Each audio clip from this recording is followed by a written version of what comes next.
D S P ارحم ایک اہم meeting میں تھا۔ اس گروہ کے بارے میں کچھ باتیں معلوم ہوئی ہیں۔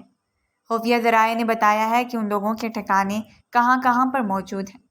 اب ہم ایک ایک کر کے ان ٹھکانوں پر حملہ کریں گے، مگر یہ کام ہم نے اتنی ہوشیاری سے کرنا ہے کہ کسی کو کانوں کان خبر نہ ہو سکے۔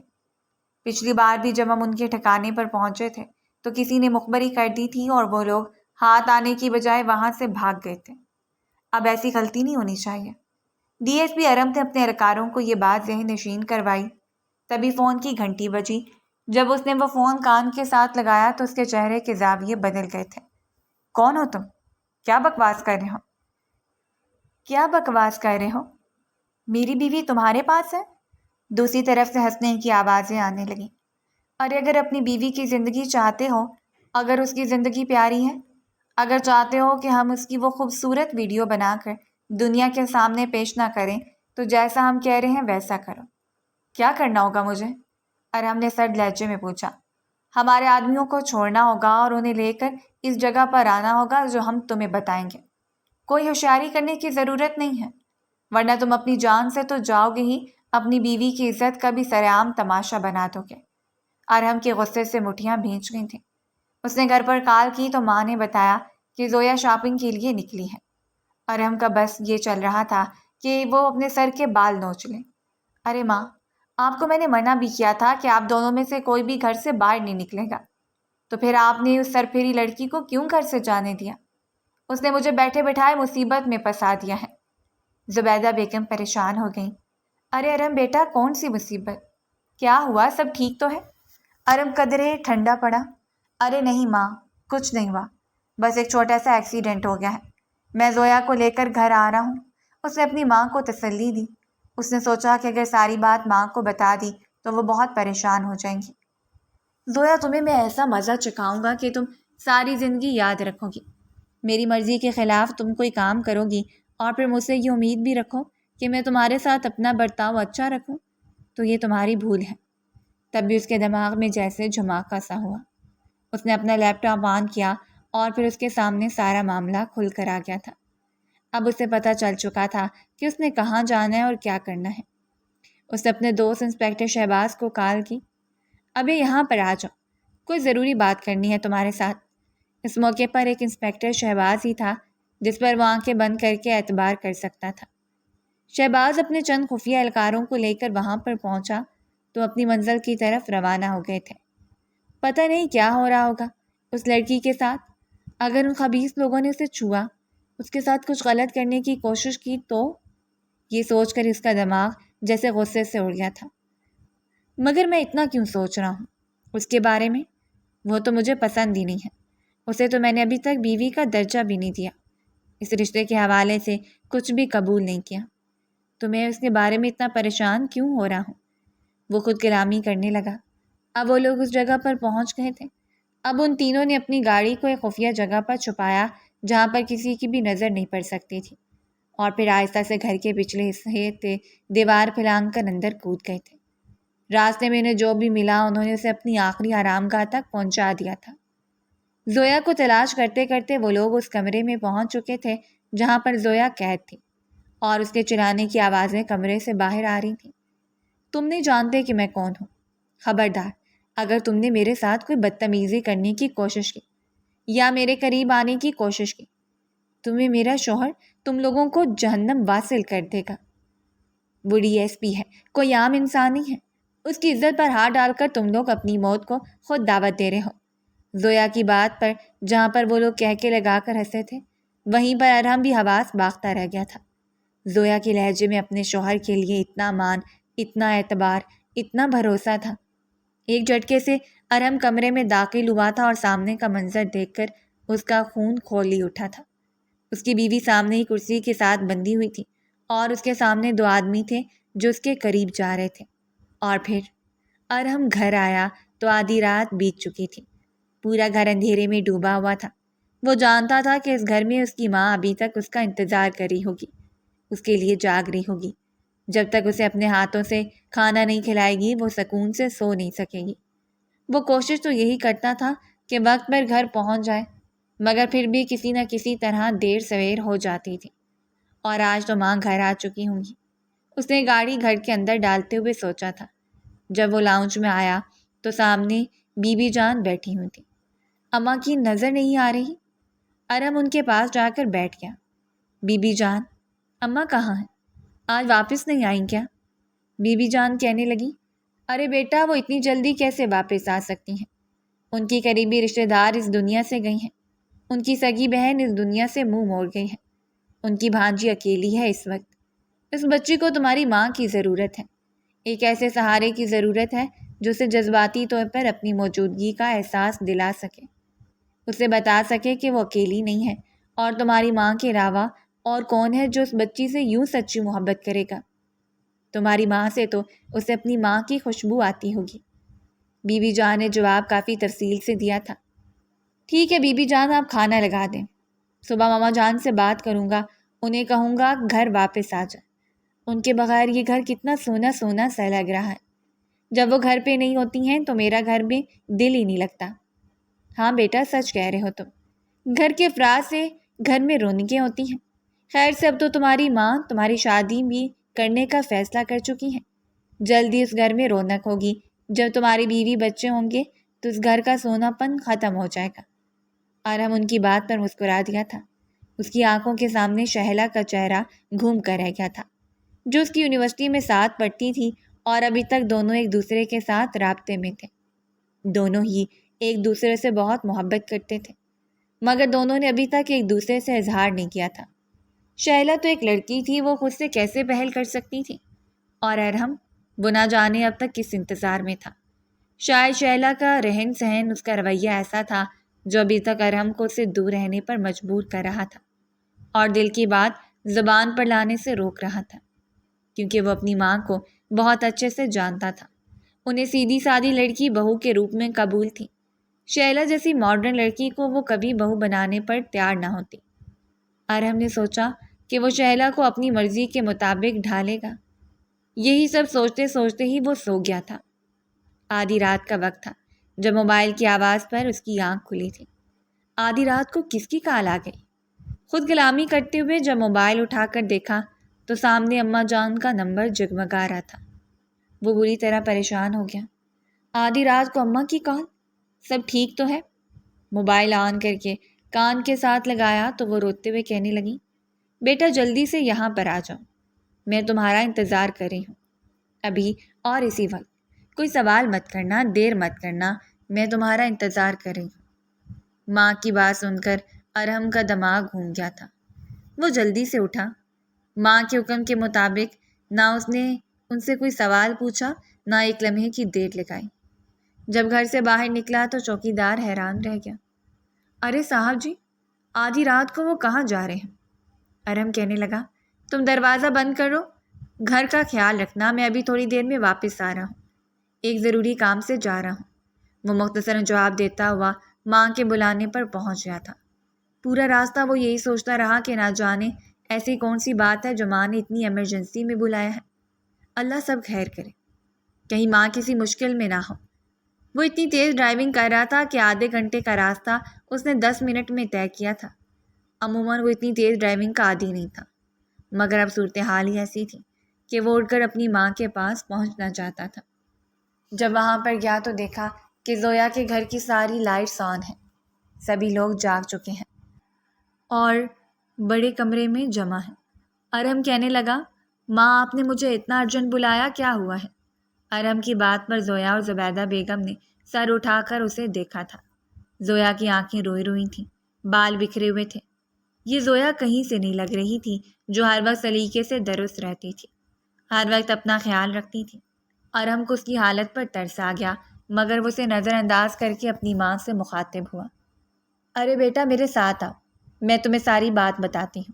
پھر زویا سے کہنے لگی، زویا بیٹا تم یہاں پر بیٹھو، پریشان مت ہونا، میں ابھی واپس آ رہی ہوں، اور تمہیں میں ان لوگوں میں اکیلا چھوڑ کر کہیں نہیں جاؤں گی، بس میرا انتظار کرو۔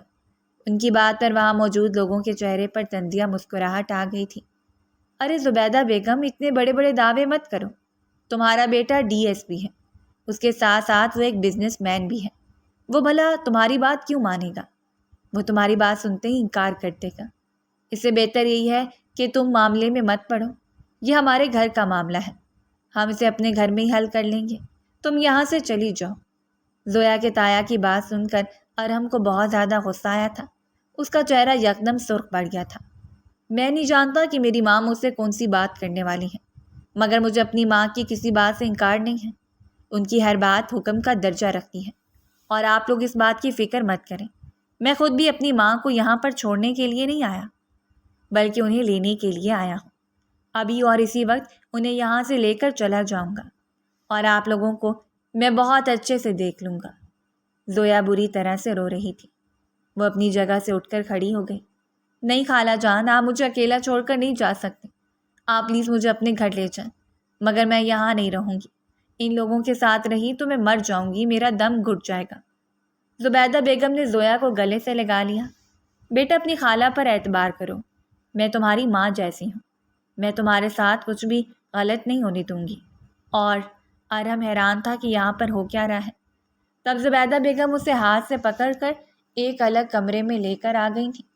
اسے سامنے بٹھاتے کہنے لگی، ارحم میری بات غور سے سنو، جو میں کہہ رہی ہوں اسے تحمل سے سننا، بیچ میں میری بات مت کاٹنا اور مجھے انکار مت کرنا۔ دیکھ لیا تم نے ان لوگوں کا رویہ، اگر تم انکار کرو گے تو ان لوگوں کو شے مل جائے گی۔ ارحم اپنا سر پکڑ کر رہ گیا۔ اماں جب آپ مجھے بتائیں گی نہیں کہ بات کیا ہے، مجھے کیسے پتہ چلے گا؟ آپ پہیلیاں بجھا کر مجھے پریشان کرتی رہیں گی کیا؟ زبیدہ بیگم کہنے لگی، تم جانتے ہو نا کہ یہ گھر جائیداد سب کچھ زویا کا ہے۔ زویا اب دنیا میں اکیلی رہ گئی ہے تو اس کے تایا اور چچا نے اس کی جائیداد اور روپے پیسے پر نظر رکھنی شروع کر دی ہے۔ وہ لوگ چاہتے ہیں کہ زویا کی شادی وہ اپنے کسی نکٹھو بیٹے کے ساتھ کر دیں، جو کہ نہ تو پڑھے لکھے ہیں، نہ انہیں بزنس کی سمجھ بوجھ ہے، اور ہر قسم کی بری عادتوں میں ملوث ہیں۔ اس بات کو تو ارحم خود بھی گواہ تھا۔ کہنے لگا، ماں زویا اچھی لڑکی ہے، پڑھی لکھی ہے، باشعور ہے، وہ ایسے لوگوں کو ڈیزرو نہیں کرتی۔ آپ فکر مت کریں، ہم زویا کو اپنے ساتھ گھر لے جائیں گے، اور جہاں آپ کہیں گی اس کی شادی وہیں پہ ہوگی۔ آپ فکر مت کریں، ان سب لوگوں کو میں سنبھال لوں گا۔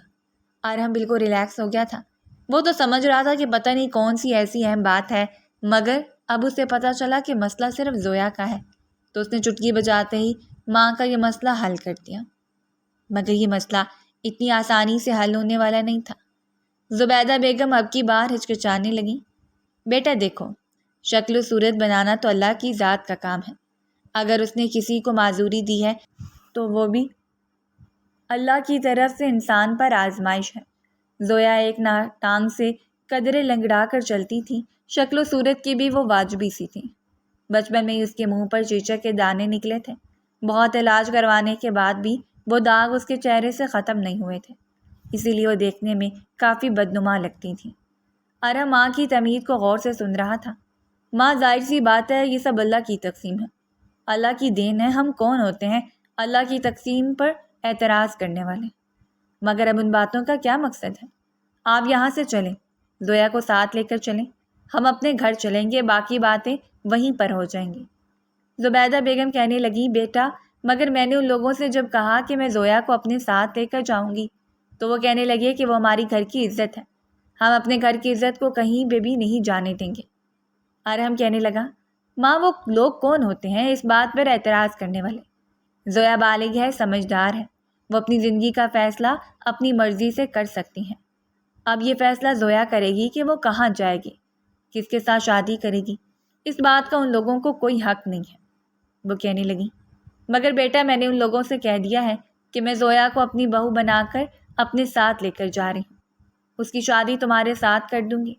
اب اگر تم نے انکار کر دیا تو زویا کا دل بھی ٹوٹ جائے گا اور میرا بھی، ان کے سامنے سر نیچا ہو جائے گا۔ تم ان کا رویہ دیکھ چکے ہو، وہ لوگ پہلے ہی یہ بات کہہ رہے ہیں کہ تم اس بات کے لیے کبھی نہیں مانو گے۔ ارحم اپنی جگہ پر اچھل پڑا۔ یہ آپ نے کیا کیا؟ مجھ سے پوچھے بغیر، میری رضامندی جانے بغیر آپ نے زویا کے ساتھ میرے رشتے کی بات کر دی۔ ارحم جتنا حیران ہوتا کم تھا۔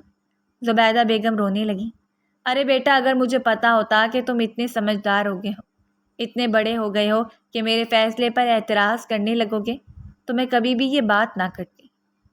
اب ان لوگوں کے سامنے میری بے عزتی ہوتی ہے تو ہو جائے، تم اپنی مرضی کا فیصلہ کر لو، جس کے ساتھ شادی کرنا چاہتے ہو کر لو۔ مگر ایک بات یاد رکھنا، میں اسے کبھی بھی اپنی بہو کے طور پر قبول نہیں کروں گی۔ زبیدہ بیگم کو بھی غصہ آ گیا تھا۔ زندگی میں پہلی بار انہوں نے ارم سے بغیر کوئی مشورہ مانگے اتنا بڑا فیصلہ کیا تھا۔ اس ماں نے بھروسے کے ساتھ یہ کیا تھا کہ ان کا بیٹا ان کا مان برقرار رکھے گا، مگر وہ تو انکار کر رہا تھا۔ ایک پل لگا تھا ارم کو خود کو سنبھالنے میں۔ کچھ بھی ہو جاتا وہ اپنی ماں کی ناراضگی مول نہیں لے سکتا تھا۔ ماں ٹھیک ہے، جو آپ نے فیصلہ کیا ہے مجھے قبول ہے، بتائیں مجھے کب یہ نکاح کرنا ہوگا؟ زبیدہ بیگم نے اسے گلے سے لگا لیا، اس کا ماتھا چومنے لگی۔ جیتے رہو بیٹا، خوش رہو، مجھے تم سے یہی امید تھی کہ تم میرے فیصلے کا مان رکھو گے۔ اب انہوں نے فخر سے جا کر سب لوگوں کو بتایا کہ ارم یہ نکاح کرنے کے لیے تیار ہے۔ وہ لوگ بھی حیران رہ گئے تھے۔ انہوں نے ارم کو سر سے لے کر پاؤں تک دیکھا۔ وہ ڈی ایس پی، لمبے چوڑے وجود کا مالک، مردانہ وجاہت کا پیکر، اور یہ زویا، معمولی شکل و صورت کی مالک۔ ارم اس کے ساتھ شادی کرنے کے لیے تیار کیسے ہو سکتا ہے؟ شاید اپنی ماں کے مجبور کرنے پر۔ یہ بات زویا نے بھی سوچی تھی۔ وہ دل ہی دل میں ارم کو بہت پسند کرتی تھی، مگر وہ جانتی تھی کہ کبھی بھی وہ اس کا نصیب نہیں بن سکتا۔ مگر قدرت نے ارم کو اس کی جھولی میں ڈال دیا تھا، اس کا نصیب بنا دیا تھا۔ سو وہ فجر کی نماز کے بعد ہی ان دونوں کا نکاح ہو گیا تھا، اور خاندان کے سبھی لوگوں نے زویا کے ساتھ بائیکاٹ کر دیا۔ جب بھی تمہیں زندگی میں کبھی کوئی مسئلہ آئے گا، کبھی کوئی پریشانی ہوگی، تو تم ہمارے پاس نہیں آؤ گے، ہم تمہارا کوئی مسئلہ حل نہیں کریں گے۔ ارم کہنے لگا، میری بیوی کو کوئی مسئلہ ہوگا تو وہ آپ لوگوں کے پاس کیوں آئے گی؟ سب سے پہلی بات تو یہ ہے کہ میں اس کے لیے کبھی کوئی پریشانی بننے ہی نہیں دوں گا۔ میں اس کے سر پر سایہ بن کر کھڑا رہوں گا۔ آپ لوگوں کی خوش فہمی ہے کہ میری بیوی کبھی آپ کے سامنے ہاتھ پھیلانے کے لیے آئے گی۔ ارم کی بات پر زویا نے اپنے وجود میں سکون کی ایک لہر اترتی ہوئی محسوس کی تھی۔ اس کا شوہر قدردان ہے، چاہنے والا ہے، اس سے زیادہ اسے اور کیا چاہیے تھا۔ جب اس گھر سے رخصت ہو رہی تھی تب وہ بہت رو رہی تھی۔ کہنے لگی، خالہ جان، ساری زندگی میں نے اس گھر میں گزاری ہے، اب میں کیسے رہوں گی؟ مجھے اس گھر کے چپے چپے سے محبت ہے، مجھے ہر وقت اپنی ماں اور بابا کی یاد آئے گی۔ زبیدہ بیگم کہنے لگی، ارے بیٹا، میں ہوں نا تمہاری ماں، کسی کمی کا احساس نہیں ہونے دوں گی، بس تم میرے ساتھ آؤ، ہم تمہیں بہت ساری خوشیاں دیں گے۔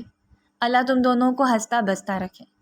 وہ ان دونوں کو اپنے گھر واپس لے کر آ گئی تھی۔ ارم جو رات بھر سویا نہیں تھا، ہونے والی صورتحال کے بارے میں ہی وہ سوچتا جا رہا تھا کہ اب وہ کیا کرے۔ زویا کو وہ کسی طرح سے بھی بیوی کا درجہ نہیں دے سکتا تھا۔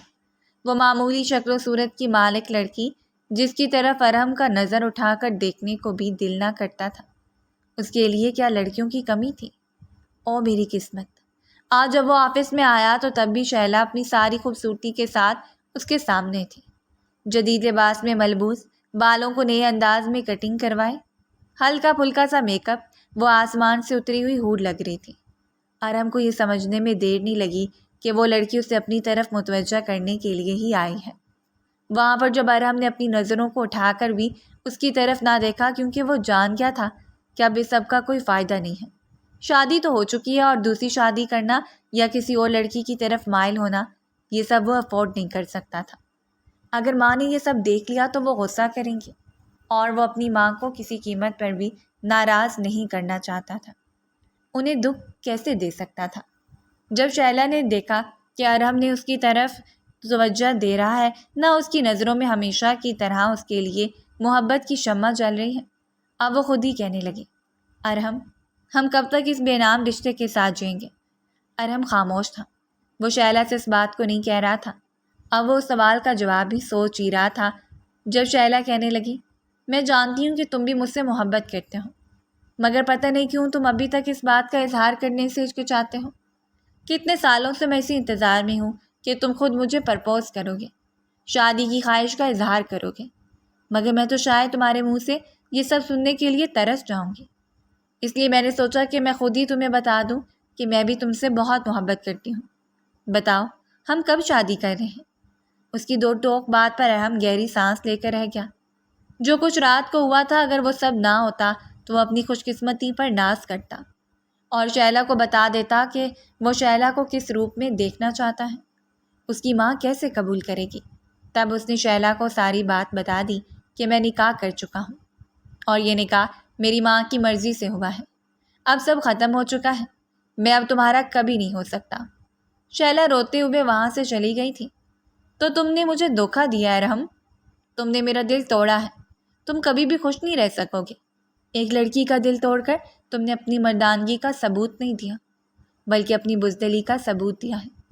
اگر تم میرے ساتھ شادی نہیں کر سکتے تھے، مجھے اپنا نہیں سکتے تھے، تو مجھے اس راستے پر کیوں لے کر آئے؟ ارحم کے پاس اس کی بات کا کوئی جواب نہیں تھا۔ وہ روتے ہوئے وہاں سے چلی گئی اور ارحم بے بسی سے اسے دیکھ کر رہ گیا۔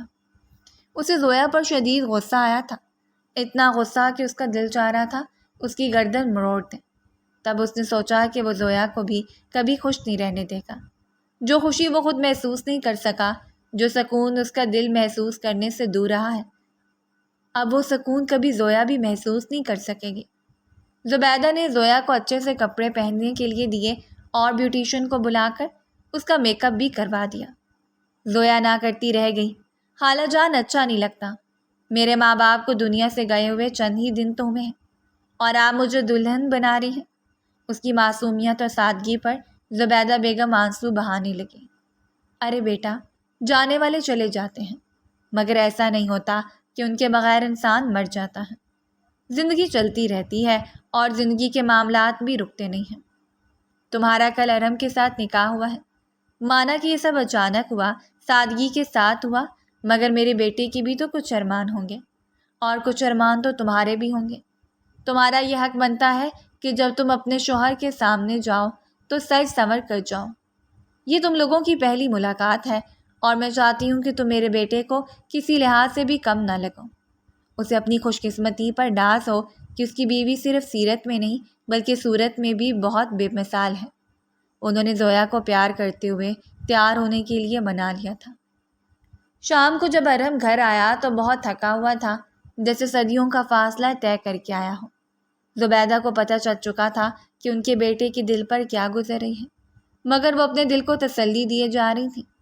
بیٹا، میں نے اپنے خاندانی کنگن تمہاری بہو کے لیے سنبھال کر رکھے تھے۔ تمہاری دادی نے یہ کنگن مجھے دیے تھے اور تب بھی میں نے اسے اس نیت سے رکھ دیے تھے کہ میں اپنے پوتے کو اس کی دلہن کی منہ دکھائی میں دوں گی۔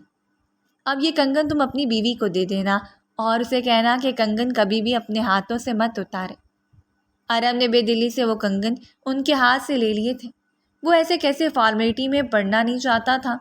کمرے میں جانے کے بعد اس نے زویا کو دیکھا تو حیران رہ گیا، جو سجی دھجی بیڈ پر بیٹھی اس کا انتظار کر رہی تھی۔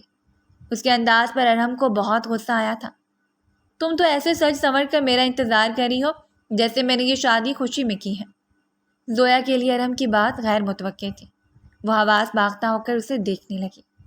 ہاں صحیح تو کہہ رہا ہوں میں، مجبوری میں تمہیں میں نے اپنے نکاح میں لیا ہے، تمہاری ذمہ داری کا ہتھوک اپنے گلے میں ڈالا ہے، ورنہ کیا تھا تمہیں جو میں تم سے شادی کرتا؟ میں تمہارے لیے مرا نہیں جا رہا تھا، اپنی ماں سے مجبوری میں کیا گیا وعدہ میں نے نبھایا ہے اور اب میں کسی قسم کی فارمیلٹی میں نہیں پڑنا چاہتا۔ یہ کنگن میری ماں نے تمہارے لیے دیے ہیں، یہ پہن لو اور اس جگہ سے اٹھو، صوفے پر جا کر سو جاؤ۔ مجھے اپنے بیڈ پر کسی دوسرے کی موجودگی گوارا نہیں ہے، میں بہت تھک گیا ہوں، نیند آ رہی ہے۔ وہ ایک ہی سانس میں بولتا ہوا کنگن اس کے پاس پھینک کر باتھ روم میں چلا گیا تھا۔ زویا کی آنکھوں سے آنسو ٹپ ٹپ بہنے لگے تھے۔ کیا کچھ نہیں سوچا تھا اس نے اور کیا ہوا تھا؟ مانا کہ یہ سب کچھ اچانک ہوا تھا، مگر اس کے دل میں بھی تو شادی کو لے کر بہت سارے ارمان تھے۔ شادی کی پہلی رات کسی عورت کے ساتھ ایسا سلوک کون کر سکتا ہے؟ سخت دل سے سخت دل انسان کم از کم اس رات اپنی بیوی کے ساتھ پیار سے بات کرتا ہے، اس پر پیار بھرے جذبے لٹاتا ہے۔ اور یہ ارحم، یہ کتنا ظالم انسان تھا جس نے اس بات کا بھی خیال نہیں کیا کہ اس کی بیوی کتنی دکھی ہے، کتنے بڑے حادثے سے گزر کر آئی ہے، اور اس نے آتے ہی فیصلہ سنا دیا کہ اس کی شکل بھی نہیں دیکھنا چاہتا۔ مگر یہ سب تو شروعات تھی۔ آہستہ آہستہ زویا کو پتہ چلا کہ اس آدمی کی نفرت کی کوئی انتہا نہیں ہے۔ وہ اسے ذلیل کرنے کا کوئی موقع ہاتھ سے نہیں جانے دیتا تھا، اس کے ساتھ بدتمیزی کرتا، اس کی ذات میں نقص نکالتا، ہر بات میں اسے مورد الزام ٹھہراتا۔ اپنی ماں کے سامنے وہ نارمل انداز میں بات کرتا تھا، نہ کبھی غصے سے بات کی، نہ کبھی نفرت کا اظہار کیا، مگر اکیلے میں زویا کے لیے اس کی نفرت کو سہنا بہت مشکل ہو جاتا تھا۔ کبھی کبھار وقتی جذبات سے مغلوب ہو کر وہ اسے اس کا حق بھی دے دیا کرتا، وقتی طور پر پیار کی بارش بھی نشاور کر دیتا، مگر زویا جانتی تھی کہ یہ سب وہ محبت کے زیر اثر نہیں کر رہا۔ اس رویے میں نہ کوئی محبت کا لمس تھا اور نہ کوئی محبت بھرے وعدے، محبت بھری سوچیں یا سرگوشیاں، بلکہ یہ تو وہ کسی فرض کی طرح نبھا رہا تھا۔ دن بدن زویا اسے دور ہوتی گئی، اس کے دل میں بھی ارم کے لیے بیزاری بڑھنے لگی تھی۔ جب وہ دونوں ایک دوسرے سے مکمل طور پر متنفر اور دور ہو گئے تو تب زبیدہ بیگم کو اپنی غلطی کا احساس ہوا۔ انہوں نے اپنی غلطی کو سدھارنے کی بھی بہت کوشش کی، مگر اب دیر ہو چکی تھی۔ کہتی، زویا، وہ تمہارا شوہر ہے، اپنے شوہر کی عزت کرنا تم پر فرض ہے، اس کے لیے سر سنور کر رہا کرو، اس کی خدمت کیا کرو، اس کی پسند کے کھانے بنایا کرو۔ کہتے ہیں شوہر کے دل کا راستہ معدے سے ہو کر گزرتا ہے، اگر تم اس کی پسند کا خیال رکھو گی تو تمہیں کبھی نظر انداز نہیں کر سکے گا۔ اور زویا ان کی بات پر پھیکی سی ہنسی ہنستی تھی۔ دوسری طرف وہ ارحم کو بھی سمجھاتی کہ اپنی بیوی کے ساتھ تمہیں ایسے سلوک روا نہیں رکھنا چاہیے، اللہ اس چیز سے ناراض ہوتا ہے، مگر ارحم نہ ان کی بات سنتا اور نہ زویا کی۔ ارحم اب ضد میں آ کر اس پر رکاوٹیں کھڑی کرنے لگا تھا، اس پر روک ٹوک بڑھانے لگا۔ زویا کا آخری سیمسٹر تھا، مگر ارحم نے اسے پیپر دینے کے لیے جانے ہی نہیں دیا۔ کہنے لگا، گھر پر آرام سے رہنا ہے تم نے، پڑھ کر کیا کرنا ہے، کون سا تمہیں نوکری کرنی ہے۔ تب زویا بہت روئی تھی، اس کے کتنے ہی خواب تھے، ارمان تھے، وہ پڑھ لکھ کر کسی قابل بننا چاہتی تھی۔ وہ اپنی معذوری کو اپنی کمزوری نہیں بنانا چاہتی تھی، بلکہ وہ اپنے پیروں پر کھڑا ہونا چاہتی تھی۔ اس کے پاس ماں باپ کی جائیداد تھی، گھر تھا، پراپرٹی تھی، سب کچھ تھا، مگر وہ سب کو کسی مقصد کے لیے استعمال کرنا چاہتی تھی۔ وہ چاہتی تھی کہ وہ اپنے گھر کو بچوں کے لیے وقف کر دے جو بے گھر ہوں، جن کا کوئی ٹھکانہ نہ ہو، اور وہ اپنے باپ کی جائیداد کو بیچ کر کاروبار شروع کرے جو اسے بزنس وومن کے طور پر ایک نئی پہچان دے سکے۔ جب اس نے ان خوابوں کا ذکر اپنی خالہ سے کیا تو یہ سب ارحم نے بھی سن لیا، اور اس نے سوچا کہ وہ زویا کو اس کا کوئی خواب پورا نہیں کرنے دے گا، کوئی شوق پورا نہیں کرنے دے گا۔ اس نے زویا کو گویا گھر میں قید کر کے رکھ دیا تھا، نہ وہ اپنی کسی سہیلی سے ملنے کے لیے جاتی، نہ کسی اور جگہ پر، جبکہ وہ اسے ڈرائیور کے بغیر گاڑی چلانے سے بھی روکتا۔ کہتا، تم تو ویسے ہی لنگڑا لنگڑا کر چلتی ہو، اگر ایکسیڈنٹ کر لیا تو دونوں ٹانگوں سے جاؤ گی، اور مجھے ایک معذور عورت کے ساتھ ساری زندگی برباد کرنی پڑ جائے گی۔ میں تو سوچ رہا ہوں کہ تمہارا علاج کرواؤں تاکہ اس معذوری سے میری جان چھوٹے، اور تم ہو کہ میرے لیے مصیبت مزید کھڑی کرنے کے منصوبے بنا رہی ہو۔ زویا کو اس کی باتیں بہت تکلیف دیتی تھیں۔ اگر وہ معذور تھی، ہلکا سا لنگڑا کر چلتی تھی، تو اس میں اس کا کیا قصور تھا جو یہ آدمی اس کا اتنا مذاق اڑا رہا تھا؟ اس کے دل میں ارحم کے لیے بہت نفرت پیدا ہو گئی تھی، اور تبھی وہ اس دن بھی اس کے منع کرنے کے باوجود بھی گاڑی لے کر نکل گئی تھی۔ مگر وہ کیا جانتی تھی کہ یہ اس کی سب سے بڑی غلطی ثابت ہونے والی ہے۔ اب اسے اپنی عزت اپنے ہاتھوں سے نکلتے ہوئے محسوس ہو رہی تھی۔ ان دونوں میں سے ایک لڑکے نے کیمرہ سنبھال لیا تھا اور دوسرا لڑکا اس کی طرف غلط ارادے سے بڑھ رہا تھا۔ کہنے لگا، ہم لڑکیوں کی ویڈیوز بنا کر نیٹ پر اپلوڈ کرتے ہیں اور پھر اسے بے تحاشا پیسہ وصول کرتے ہیں۔ تمہارا شوہر پچھلے کتنے سالوں سے ہمارے پیچھے ہے، مگر وہ کبھی ہم تک پہنچ نہیں پایا، کیونکہ یہ سب ہم پولیس کے بہت سارے لوگوں کی معاونت سے ہی کر رہے ہیں۔ جب وہ وہاں پر آتا ہے تو ہمیں پہلے ہی پتہ چل جاتا ہے اور ہم وہاں سے رفو چکر ہو جاتے ہیں۔ آج تک ہم تمہارے شوہر کے قابو میں نہیں آئے، اور اب یہ دنیا تمہاری ویڈیو دیکھے گی۔ اب تمہارا وہ شوہر ڈی ایس پی ارحم وہ اپنا منہ چھپاتا پھرے گا۔ یہ کہہ کر وہ ایک جھٹکے سے غلط ارادے سے زویا کی طرف بڑھا، جب ایک گولی کی آواز سن کر وہ پیچھے مڑتا ہے۔ ارحم نے ان دونوں کی ٹانگوں اور بازوؤں پر گولیاں چلا کر انہیں زمین پر ڈھیر کر دیا تھا، اور باقی پولیس کی نفری پہنچ گئی تھی جو اس چھوٹے سے گھر میں چاروں طرف پھیل گئی تھی۔ ارحم نے زویا کو دیکھا جو بالکل بے حس و حرکت پڑی ہوئی تھی، اس کی آنکھیں کسی غیر مرئی نقطے پر جمی ہوئی تھیں۔ شاید ابھی تک وہ اس صدمے سے نکل نہیں پا رہی تھی کہ وہ کس مشکل میں پھنس چکی ہیں۔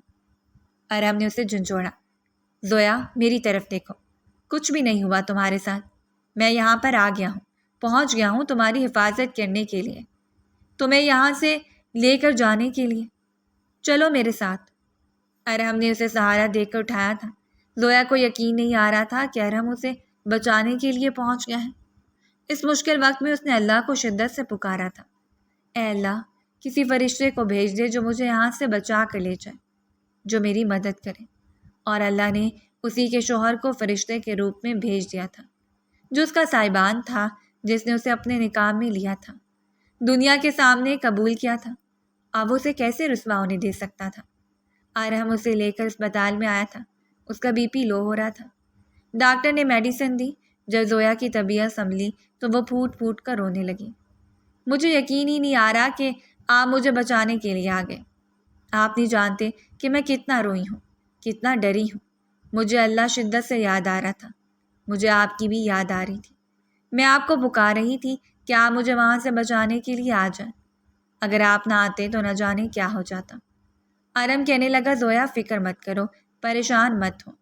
جو نہیں ہوا تم اس کے بارے میں سوچ سوچ کر ہلکان کیوں ہو رہی ہو؟ خدا کا شکر ادا کرو، کچھ بھی غلط نہیں ہوا۔ میں وقت پر پہنچ گیا۔ مگر آپ وہاں پہنچے کیسے؟ زویا نے پوچھا۔ تمہیں یاد ہے جس دن تم بار بار گاڑی لے کر باہر نکلنے کی بات کہہ رہی تھی تو میں نے ماں کو منع کیا تھا کہ تمہیں اکیلے باہر نہ جانے دیں، کیونکہ مجھے کچھ لوگ دھمکیاں دے رہے تھے کہ وہ میرے گھر والوں کو نقصان پہنچائیں گے۔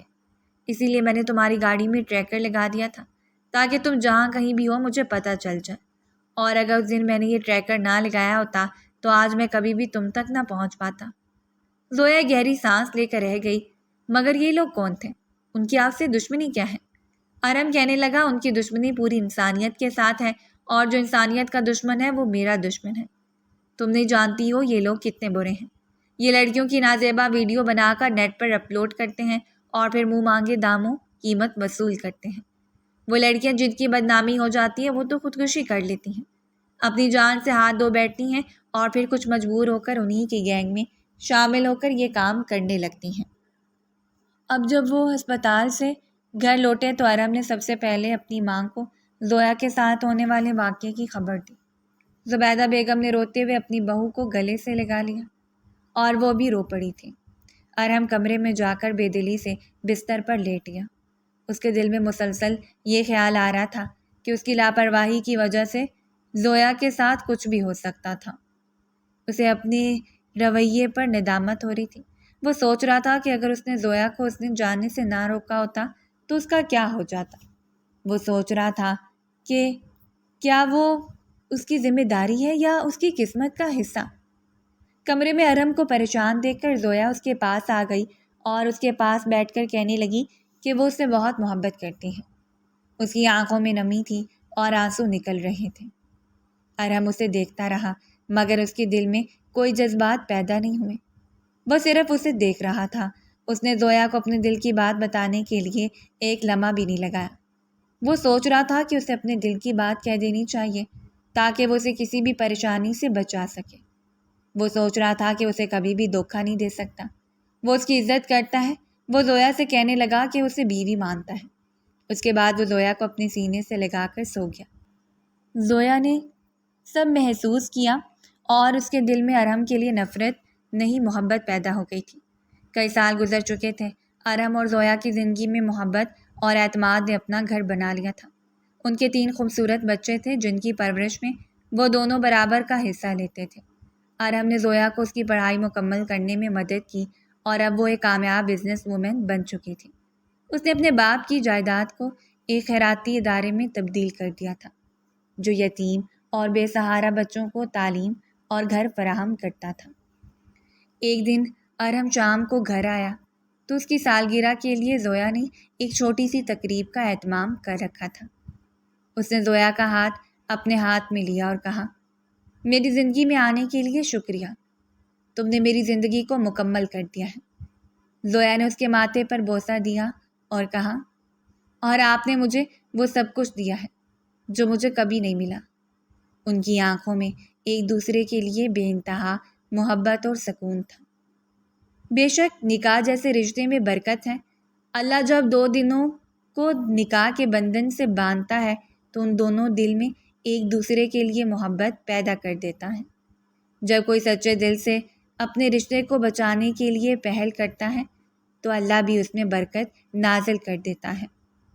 اللہ بھی اس انسان کو پسند کرتا ہے جو اپنے محرم کے ساتھ محبت اور حسن سلوک کے ساتھ پیش آتا ہے، اور بلا شبہ وہی لوگ دنیا میں سکون کے ساتھ رہتے ہیں جو اپنے شریک حیات کے سکون کا باعث بنتے ہیں۔ اگر آپ کو ہماری کہانیاں پسند آ رہی ہیں تو ہمارے چینل کو سبسکرائب کیجیے، ویڈیوز پر کمنٹ کیجیے اور شیئر کیجیے۔ شکریہ۔